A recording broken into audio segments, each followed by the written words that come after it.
राधे राधे दोस्तों। आज हम आपको सुनाएंगे तिल चौथ की कहानी। अगर आप हमारे चैनल पर नए हैं तो प्लीज हमारे चैनल को लाइक करें, सब्सक्राइब करें और शेयर करें। एक शहर में देवरानी जेठानी रहती थी। जेठानी अमीर थी, देवरानी गरीब थी। देवरानी गणेश जी की परम भक्त थी। देवरानी का पति जंगल से लकड़ी काटकर बेचता था और अक्सर बीमार रहता था।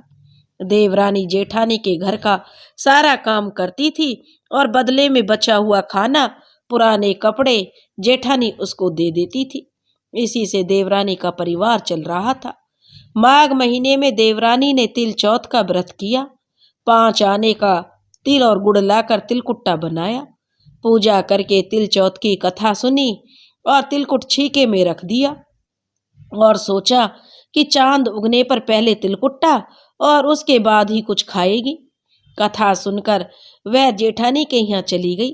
खाना बनाकर जेठानी के बच्चों से खाना खाने को कहा तो बच्चे बोले, माँ ने व्रत किया है और माँ भूखी है, जब माँ खाना खाएगी हम भी तभी खाएंगे।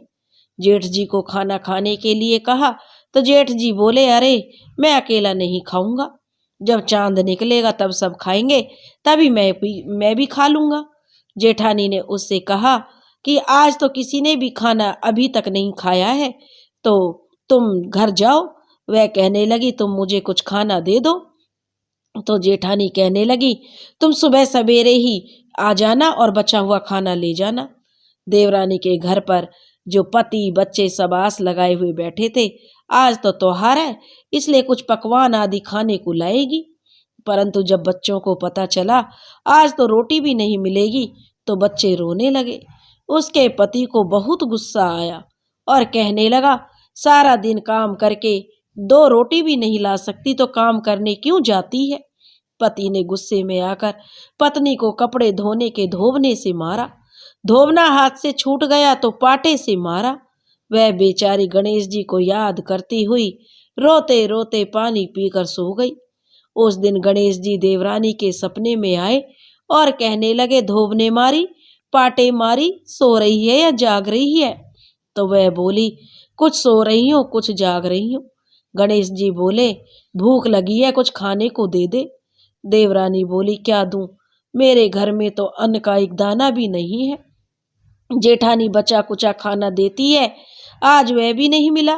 पूजा का बचा हुआ तिलकुट्टा छीके में पड़ा है, वही खा लो।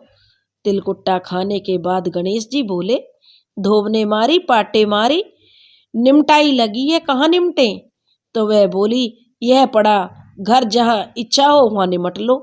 फिर गणेश जी बच्चे की तरह बोले, अब कहाँ पूछूं। नींद में मगन अब देवरानी को बहुत गुस्सा आ गया। वह कि कब से तंग किए जा रहा है, सो बोली, मेरे सर से पूछो और कहाँ पहुंचोगे। सुबह जब देवरानी उठी तो देखकर दंग रह गई। पूरा घर हीरे मोतियों से जगमगा रहा था। सिर पर जहां विनायक जी पहुंचनी करके गए थे वहां हीरे के टीके और बिंदी जगमगा रहे थे। दिन देवरानी जेठानी के यहाँ काम करने नहीं गई। बड़ी देर तक राह देखने के बाद जेठानी ने बच्चों को देवरानी को बुलाने के लिए भेजा। जेठानी ने सोचा, कल खाना नहीं दिया था इसलिए शायद देवरानी बुरा मान गई है। बच्चे बुलाने गए और बोले, चाची चलो, माँ ने बुलाया है, सारा काम पड़ा है। देवरानी ने जवाब दिया, अब मुझे उसकी जरूरत नहीं है, बहुत कर लिया तुम्हारा काम। घर में सब अब मेरे भरपूर हो गया है गणेश जी के आशीर्वाद से। बच्चों ने घर जाकर माँ को बताया कि चाची का तो पूरा घर हीरे मोतियों से जगमगा रहा है। जेठानी दौड़ती हुई देवरानी के पास आई और पूछा, यह सब कैसे हुआ। तो देवरानी ने उसके साथ जो हुआ था वह सब बता दिया। घर लौटकर जेठानी अपने पति से कहने लगी, आप मुझे धोबने से और पाटे से मारो। उसका पति बोला, अरे भली मानस, मैंने तो कभी तुम पर हाथ भी नहीं उठाया, मैं तुम्हें धोबने और पाटे से कैसे मार सकता हूँ। तो जेठानी नहीं मानी और जिद करने लगी। मजबूरन उसके पति को उसे मारना पड़ा। उसने उसे खूब मारा और जब पिटाई खाने के बाद उसने जो ढेर सारा घी डालकर चूरमा बनाया और छीके में रख दिया और रात को सो गई। रात को चौथ विनायक जी सपने में आए। कहने लगे भूख लगी है, क्या खाऊं? जेठानी ने कहा गणेश जी महाराज, मेरी देवरानी के यहाँ तो आपने सूखा तिलकुट्टा खाया था। मैंने तो झरते घी का चूरमा बनाकर आपके लिए छीके में रखा है। फल और मेवे भी रखे हैं, जो चाहे आप खा लीजिए। बाल स्वरूप गणेश जी बोले, अब निमटे कहाँ? तो जेठानी बोली, उसके यहाँ तो टूटी फूटी झोपड़ी थी, मेरे यहाँ तो कंचन के महल है, जहाँ चाहे निपटो। गणेश जी ने पूछा, अब पहुंचू कहाँ? तो जेठानी बोली, मेरे ललाट पर बड़ी सी बिंदी लगाकर पहुंच दो। धन की भूखी जेठानी सुबह बहुत जल्दी उठ गई। सोचा घर हीरे मोतियों से भर चुका होगा, पर क्या देखा, पूरे घर में गंदगी फैली हुई थी, तेज बदबू आ रही थी, उसके सिर पर भी बहुत सारी गंदगी लगी हुई थी। उसने कहा, हे गणेश जी महाराज, यह आपने क्या किया? मुझसे रूठे और देवरानी पर टूटे। जेठानी ने घर की और अपनी सफाई की, लेकिन बहुत कोशिश करी, परंतु गंदगी और ज्यादा फैलती गई।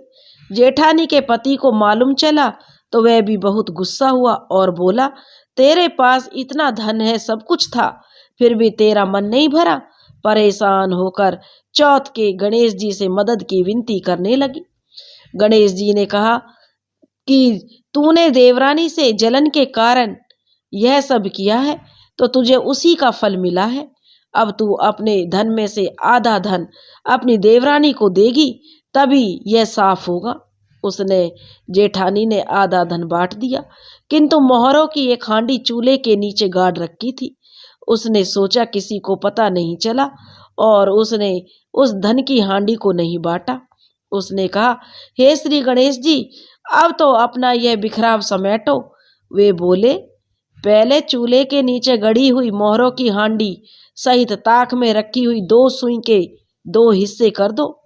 इस प्रकार गजानन बाल स्वरूप में आकर सुई जैसी छोटी सी चीज का भी बंटवारा करा दिया, और अपनी माया उन्होंने समेट ली।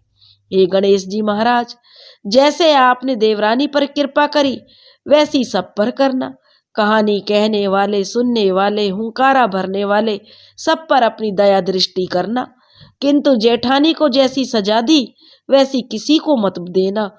बोलो गणेश जी महाराज की जय। बोलो चौथ माता की जय।